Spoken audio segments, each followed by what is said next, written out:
Hello, guys, and welcome to my YouTube show, Ruben's History Show. Today, I'm going to talk about the story of Julius Caesar. But before that, I'm going to talk about the changes in Rome following the end of the Roman kingdom.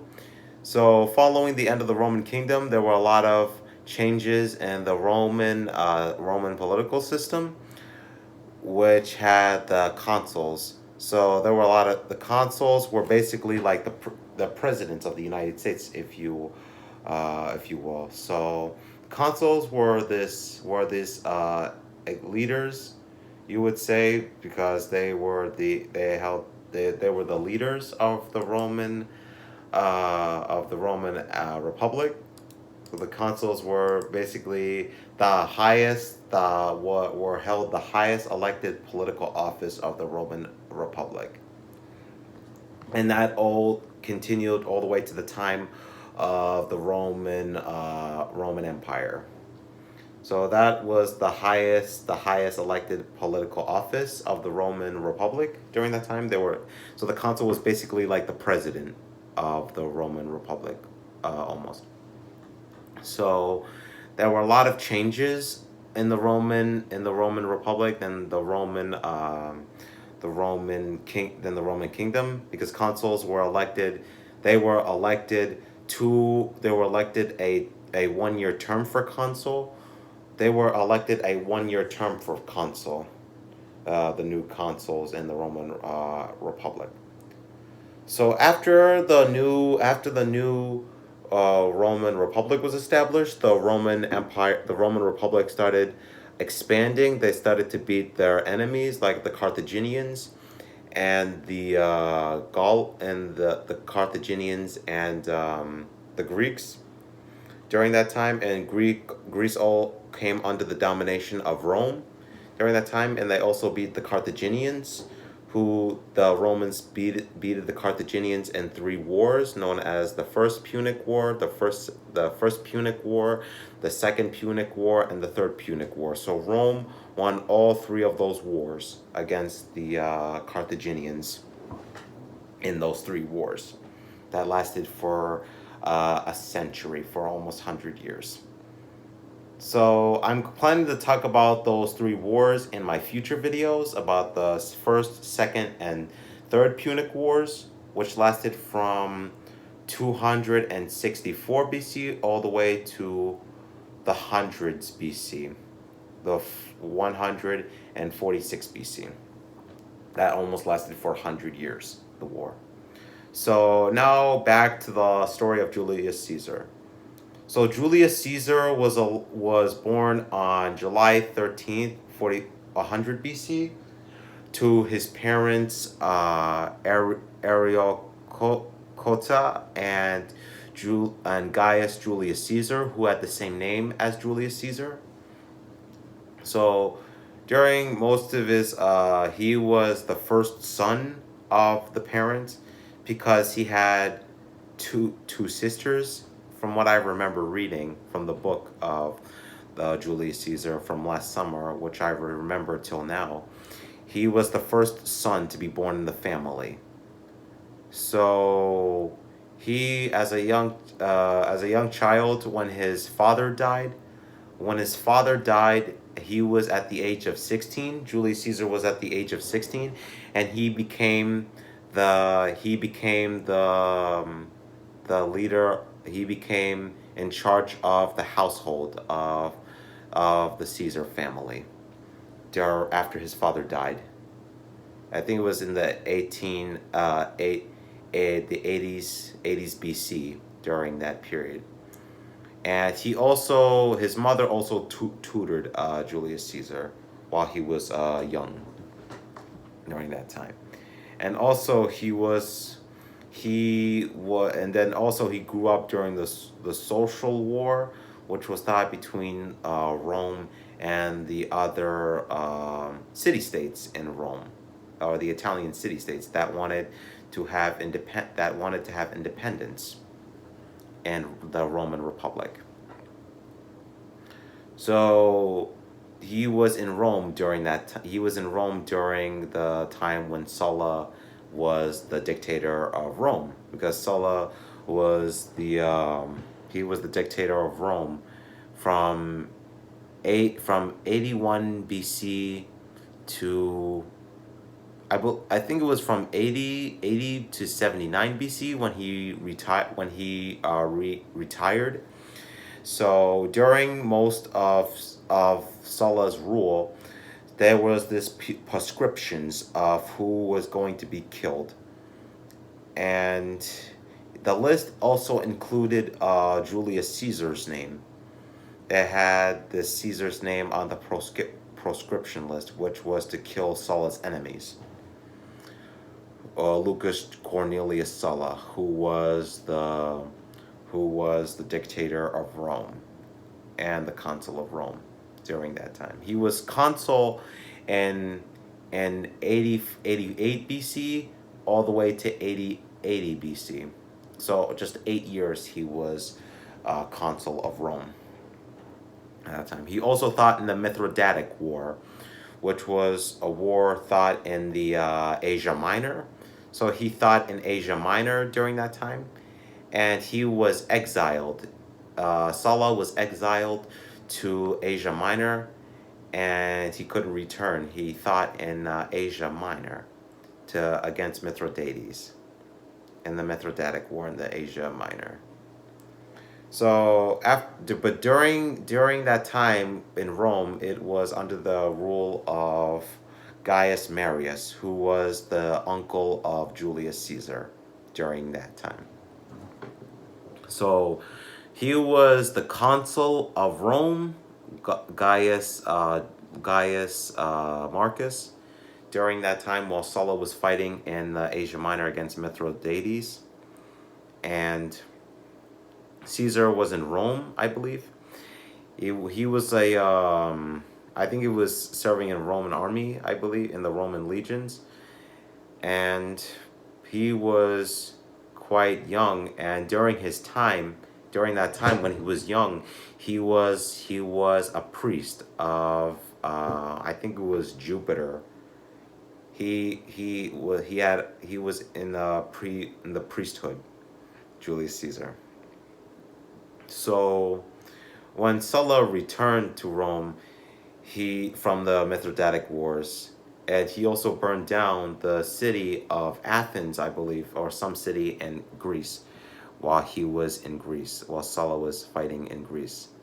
And then when he returned to Rome, he started making these proscriptions of people he wanted to get killed or who were against him, because he was on the Optimates party, which was one of the two political parties in the ancient Rome, following the Populist party, which means I actually don't remember what it means, and I know the Optimates party means the best men, the three best men. That's what the Optimates party means in Latin, if you translate it to English.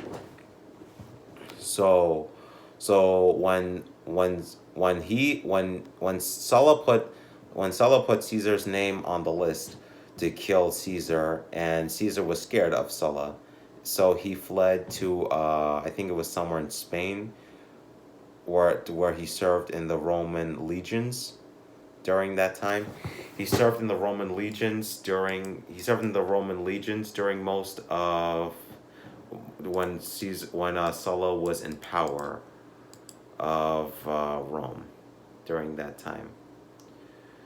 So he was scared of Sulla, so that's why he left Rome, and there was a civil war going on between the Gaius Marcus, who was his uncle, and Sulla, who removed Caesar from his priesthood of Jupiter.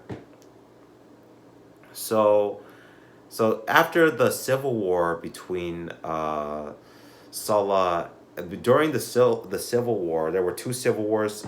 The Sulla's second civil war and Sulla's first civil war, which took place. The first civil war took place in 88 to 87 BC, the first Sulla civil war. Sulla's civil war, and the second civil war, the second Sulla's second civil war took place in 82 to 81 BC, when Sulla when he arrived at the gates of Rome during that time in one of the cities, and he actually captured the city of Rome. Sulla did, and Sulla reassigned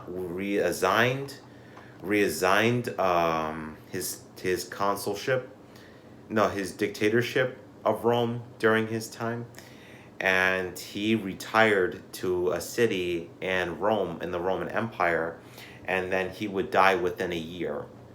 He would die within a year, and set in the 78 BC. So when Caesar heard of Sulla's death in 78 BC, he felt it was safe to return to the city of Rome. And then after he returned to Rome, he was on a trip. He was on a trip to the Adriatic Sea, going to study in Greece. He was studying in Greece at the time. So, and then he was captured by some pirates during that time, and they held him as a prisoner. And then he was on this pirate ship. He was captured by pirates while he was going to Greece to study. And so the pirates captured him, and he was a prisoner for some time. But then under the consulship of Pompey the Great, who was a famous Roman general, and wealthy man in Rome, he wanted to stop the pirates in the Adriatic Sea. He wanted to stop the pirates, and so I think he stopped the pirates from the Adriatic Sea, and then he forced the pirates to leave the Adriatic Sea, and then Caesar captured the pirates, and he killed them. He sliced their throats out of the pirates, and so he returned to Rome during that time, and while he returned to Rome, he was elected the tribune, which was a military office in Rome, and which was the first step in his political career, because he started climbing the ranks, started climbing the political offices in Rome, from tribune to quaestor to the Pontifex Maximus, which was the priest chief of Rome, of the Roman religion, all the way to consulship. So he was first elected the tribune, which was a military position in the Roman political system, and then he was elected quaestor in 69 BC, which was a official to investigate what crimes took place in some provinces, from what I remember. And his wife Cornelia also died during that time, because that was the reason why Sulla had Caesar's name on the list, because he was married to Cornelia. Caesar was married to Cornelia. That's why Sulla put Caesar's name on the list, and that's why he tried to kill Caesar, but it failed.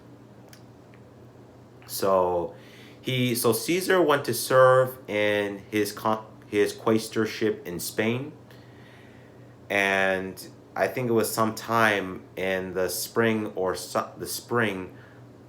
early summer of 69 BC, he was reported to be in Spain, and then he saw the statue of Alexander the Great, who was a famous Macedonian general, who was this very legendary figure, who was also the king of Macedonia. And he saw the statue of Alexander the Great, and he was just upset, because he was pissed because Alexander conquered the world at the age of 30, and Caesar did not achieve anything. He was upset because he didn't achieve anything, and Alexander conquered all the world. He conquered Persia when he was at the age of 30. So, and after that, in the year 63 BC, in the year 63 BC, he ran for the Pontifex Maximus against two powerful Roman senators. I think it was I don't remember the exact name. I don't remember the exact names of the senators who he ran against. No, I think I remember. I think it was Icircus, uh, who was Servilius Icircus, who was one of the consuls he ran against for Pontifex Maximus in 63 BC. But people thought he couldn't run for that office because they thought he didn't know anything about politics, because they thought Caesar didn't know anything about politics, and he still got elected as Pontifex Maximus, Julius Caesar, which was the religious office or the religious position in the the Roman political system. So he was appointed to govern the Hispania, which is Spain today.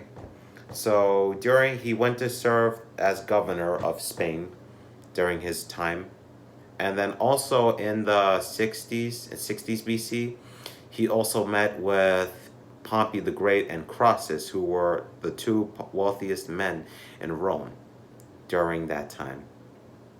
He met with the two men, and they were enemies because they thought for power and they wanted to keep power to themselves, and that's why they hated each other. So he managed to form an alliance between Crassus and Pompey, which was known as the First Triumvirate, which was an alliance between the three men during that time. But then before they established the alliance, it was between before they established the alliance, they before they established the alliance between Caesar, Crassus, and Pompey, Caesar returned on a major victory from the east because he defeated Mithridates, and they celebrated the victory, Pompey's victory over Mithridates, who was the king of Pontus, which was a region in Asia Minor. So after that, he was he established that movement, the alliance between Pompey and Crassus, which was known as the First Triumvirate, that lasted from 60 BC all the way to 53 BC when Crassus died while he was fighting in Parthia against the Parthians. So I'm going to talk about that, why Crassus died while he was in Parthia. So Caesar's term as consul ended in 59 BC, and that made him very upset because he wanted to hold that position for quite a long time. And so he decided to go to Gaul to fight against the Gallic tribes, and he wanted to be consul for a long time. So he went to Gaul to fight against the Gallic tribes, and he wanted to become very famous. And he fought in Gaul for some time, and he destroyed over according to Plutarch, who was a Roman historian or Roman biographer. According to Plutarch, Julius Caesar destroyed over 2 million villages in Gaul. And he also fought against Germanic tribes under Ariovistus, who was a German chieftain of the German tribe in Gaul. Gaul is a location which is present-day France, Germany, Belgium. So Caesar fought there for almost 10 years, from 59 BC to 50 BC. So he fought there for quite a long time, and that's where he also met with Mark Antony, who was his friend, who was one of Caesar's generals while he was fighting in Gaul. So even while he was in Gaul, during those 10 years, he also invaded Britain, which the Romans never discovered.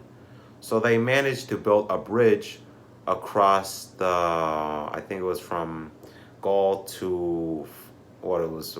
They managed to get to Britain, which had never been discovered by any people. So he built some boats. He built some boats so they could cross into Britain, or which is the United Kingdom today. So he invaded Britain 2 times, he gave a speech in Normandy that he was going to that he to his soldiers that he we were that the Romans were going to invade Britain, and then they invaded Britain 2 times, and also while he was fighting in Britain, he faced this British tribes, and he defeated them. And he said that, and I believe that the first invasion was more successful than the second invasion of Britain. And during his time in Gaul, he also faced Vercingetorix, who was one of the tribes of the tribes of the Gallic tribes during that time. And also defeated he defeated Vercingetorix at the Battle of Alesia, which made him surrender while he was fighting in at the Battle of Alesia. So after that Vercingetorix was brought in chains in Rome as a prisoner, and he would die in Rome in the 40s BC, I believe, when Caesar came back to the Rubicon. So Caesar, the war in Gaul was over. It came under Roman rule. And then the people in Rome heard about Caesar's victory over the Gauls. And Pompey became Caesar's enemy because he was afraid of Caesar, because he conquered many tribes and destroyed many villages in Gaul. Over 2 million villages in Gaul, according to Plutarch, who was a Greek Roman historian, biographer. And so Pompey ordered Pompey the Great, who was the Roman consul of Rome,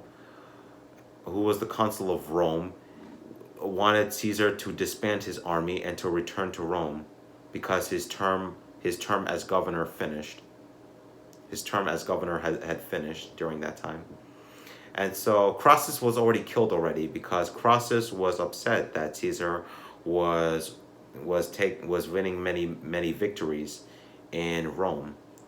Was not victories in Rome, sorry, victories in Gaul. So Crassus went to Parthia because he wanted to become very famous. He wanted to be like Caesar, but he failed because he was in Armenia, I believe, with a thousand legions, which was a unit of Roman armies. So he also met with the Armenian king, and the Armenian king said, "Hey, I think you might need some help. You probably don't know what you're doing." And Crassus said, "I don't need help. I know what I'm doing." That guy was so stupid, Crassus, because he didn't know what he was doing. Because he wasn't a general, basically. He was a very rich man in Rome who owned many houses and apartments, And he also created a fire department in Rome, which whenever there was a fire, the firemen would put the fire out in Rome. So Crassus was killed at the Battle of Cannae, which was that between the Parthians and the Romans. So Pompey was defeated in the battle with his son Publius Lentius Crassus, who was also a Roman general who served under Caesar while he was in Gaul. So the Parthians brought Crassus to the Parthians, and they killed Crassus by putting this hot hot lava in his hot not lava, sorry, hot gold in his mouth, because the Parthians knew that Crassus really liked gold, and so they killed him, and then he died. So so Caesar received news of Crassus's death while he was in Gaul, and Pompey also received the news that Crassus has been killed in Parthia on May 6, in May 6, 53 BC, while he was in Parthia. So Pompey ordered Caesar to disband his forces, his army, and return to Rome because his term is finished, and to put him on trial for his crimes.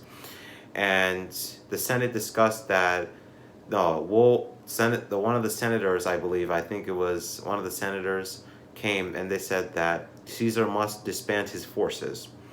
And so he discovered news about this, and Caesar said Caesar had two choices: to stay in Rome, or he had to stay in Gaul or return to Rome to face trial, or he could cross the Rubicon River.